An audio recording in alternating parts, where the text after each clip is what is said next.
सुनाना चाहती हूँ जिसका उन्वान है हर चीज खोते हो। सब उमर से परेशान थे क्योंकि वो हर चीज खो देता था। उमर के भाई पूरे घर में दौड़े फिर रहे थे। इनके बाल झूल थे, इन्हें कंघी की तलाश थी। आज इनके स्कूल में पार्टी जो थी, अम्मी भी कंघा ढूंढ रही थी जबकि उमर में अपने भालू से खेल रहे थे। आखिर अम्मी को कंघा मिल ही गया। वो उमर के खिलौनों के डिब्बे में था। अम्मी बोली, लो ये उमर का ही कारनामा है, कहीं से चीज उठाते हैं और कहीं रख देते हैं। भाई ने नाराज आंखों से उमर की तरफ देखा और जल्दी जल्दी बाल बनाकर घर से निकल गए। एक दिन अब्बू नाखून काटना चाह रहे थे मगर नाखून तराश मिल ही नहीं रहा था। पूरे घर में धूम मची थी। इस पर सितम ये हुआ कि उमर ने ट्रे में से छुरी उठाकर इनकी तरफ बढ़ा दी क्योंकि उनके अब्बू की परेशानी देखी नहीं गई और इन्होंने ट्रे में से छुरी उठाकर अब्बू की तरफ बढ़ा दी। अब्बू पहले तो कुछ नहीं समझे, फिर गुस्से से चिल्लाए, लो देखो अपने लाडले को, नाखून काटने के लिए छुरी पेश कर रहे हैं। अम्मी ने फौरन उमर के हाथ से छुरी ली और मुंह को दबाकर हंसते हुए किचन में चली गई। आखिर नाखून तराश उमर की तरह से ही मिला। उमर की ये आदत थी जो जब वो खेलने बैठता तो हर छोटी मोटी घर की चीजें उठाकर अपने पास रख लेता। चारों तरफ खिलौने बिखरे हुए होते थे।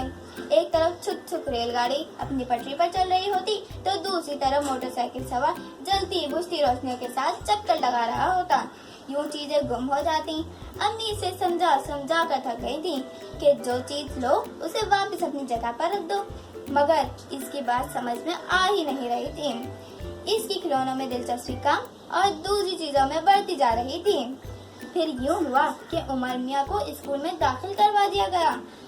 उन्हें स्कूल पसंद ही नहीं आया। जब पहले दिन अम्मी इन्हें स्कूल छोड़कर आई तो इन्हें बहुत रोना आया। वो क्या, सभी बच्चे रो रहे थे। फिर इनकी मिस ने सबको बहलाया और इन्हें खिलौने दिए। आखिर उमर का स्कूल में दिल लग गया। अम्मी रात को ही इनका स्कूल बैग, यूनिफॉर्म और लंच बॉक्स संभाल कर रख देती थी ताकि अगले दिन कोई परेशानी ना हो। एक दिन जब अम्मी ने लंच बॉक्स की तलाश में नजरें दौड़ाई तो वो कहीं नजर नहीं आया। उन्होंने बहुत ढूंढा मगर वो गायब हो चुका था। अम्मी को यकीन था ये उमर का कारनामा है, वो कहीं रखकर भूल गया होगा। खैर, उन्होंने उमर को बाजार से चिप्स का पैकेट दिलाया और स्कूल छोड़ आई। उमर ने ब्रेक में जब वो चिप्स खाए तो उसका पसंद ही नहीं आए। उसकी अम्मी ने कहा था कि मैं दूध से लेकर आ जाऊंगी। अगले दिन गुजरते गए। उमर खुश ना था। अम्मी को बाजार जाने का वक्त ही नहीं मिल रहा था। एक दिन दोपहर को अम्मी अपना काम कर रही थी और उमर खेल रहा था। इसकी गाड़ी में चाबी भरी और इसे छोड़ दिया। वो दौड़ती हुई अलमारी के नीचे चली गई। उमर ने नीचे झांका मगर अंधेरे में कुछ नजर नहीं आया। इतनी देर में अम्मी वहाँ आ गई। उमर ने गाड़ी का बताया तो वो बोली, बस तुम मुझे तंग ही करते रहना। फिर उन्होंने छुरी ली और गाड़ी निकालने की कोशिश करने लगी। कई बार कोशिश की, उसके बाद गाड़ी निकल ही आई।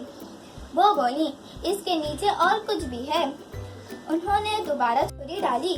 आखिर वो चीज ही बाहर आ गई। वो उमर का लंच बॉक्स था। ये देखो, ये यहाँ यकीनन तुमने फेंका होगा, अम्मी बोली।